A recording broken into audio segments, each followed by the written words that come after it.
नमस्कार मित्रांनो, प्रसिद्ध उद्योगपती रतन टाटा यांच्या जीवनातील काही खास गोष्टी माहीत आहे का?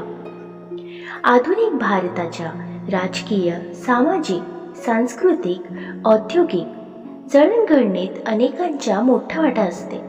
राजकीय नेत्यांच्या जसा देशाला दिशा देण्याच्या वाटा महत्त्वाच्या, तसाच उद्योग उभारून देशाचा आर्थिक चाक मजबूत करणाऱ्या उद्योगपतींचा वाटाही तितकाच मोठा असतो.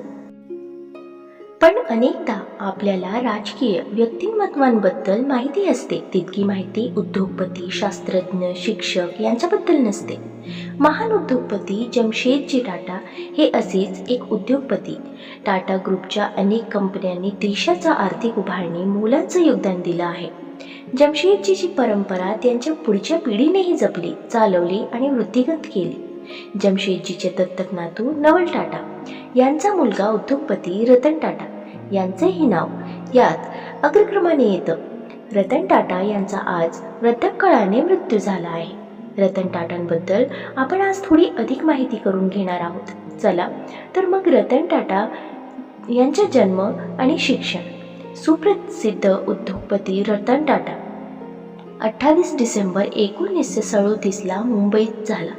टाटा सन्सचे माजी अध्यक्ष रतन टाटा यांनी विविध धोरणं अवलंबून वाढवलेला व्यवसाय आणि त्यांची परोपकारी वृत्ती यासाठी ते भारतातील सर्वांना परिचित आहेत. त्यांचं प्राथमिक शिक्षण मुंबईत झालं, पण 1955 मध्ये त्यांनी न्यूयॉर्क सिटीतील रिव्हरडेल कंट्री स्कूलमधून पदवी घेतली. सन 1959 मध्ये न्यूयॉर्कमधील कॉर्नेल विद्यापीठातून त्यांनी आर्किटेक्चरची पदवी घेतली. रतन टाटांनी 1962 मध्ये टाटा ग्रुपमधून करिअर सुरू केलं. तेव्हाच त्यांचं वय फक्त 24 वर्ष होतं. पहिल्यांदा त्यांनी टाटा स्टीलच्या एका दुकानात कर्मचारी म्हणून काम केलं. JRD टाटानंतर 1991 मध्ये रतन टाटा समूहाचे 5वे अध्यक्ष झाले. त्यांच्या कारकिर्दीत टाटा ग्रुपने टेटली, जॅग्वार, लँड रोव्हर आणि कोरस सारख्या कंपन्या विकत घेतल्या. भारतातील सामान्य माणसाची इच्छा रतन टाटा व्यवस्थित जाणत होते. सामान्य माणसाला कुटुंबासोबत जायला एक कार असावी, हे त्यांचं स्वप्न होतं. रतन टाटा यांनी साकार केलं. नॅनो ही सामान्य माणसाला परवडेल अशी कार तयार करून बाजारात आणण्यात काम त्यांनीच केलं. 1 लाख रुपयात ही कार तेव्हा मिळत होती, त्यामुळे अगदी मध्यमवर्गीच्याही दारात ही 4 चाकी गाडी उभी राहिली. इंडिका ही कार ही रतन यांच्याच कल्पनेतून तयार झाली. टाटा कुटुंबियांशी यांचं रक्ताचं नातं नव्हतं.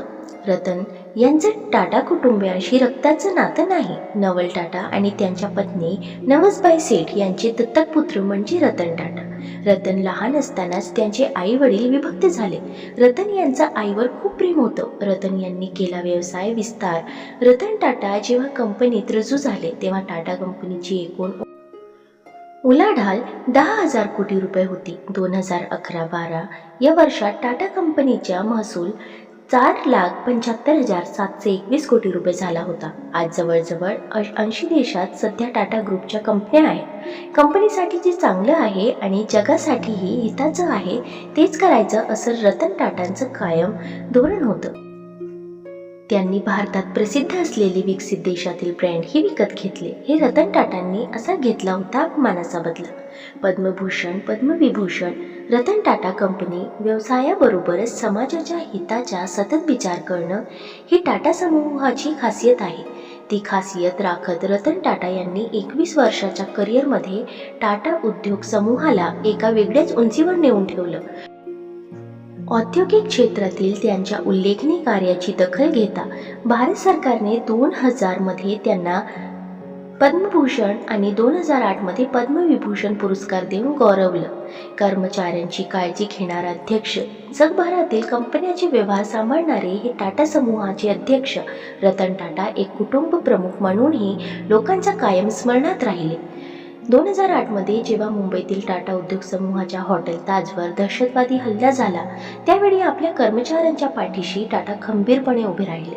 ज्या कर्मचाऱ्यांना मोठा फटका बसला त्यांच्या घरी जाऊन त्यांची विचारपूस या कुटुंब प्रमुखांनी केली होती.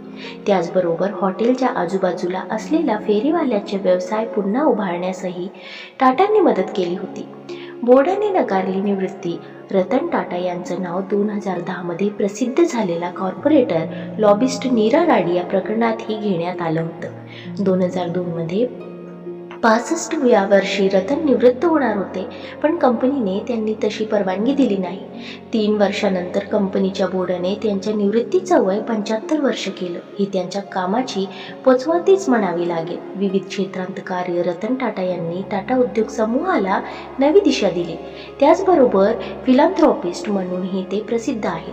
शिक्षण, आरोग्य आणि ग्रामविकासाच्या क्षेत्रात काम करणाऱ्या अनेक संस्थांना टाटांनी मदत केली आहे.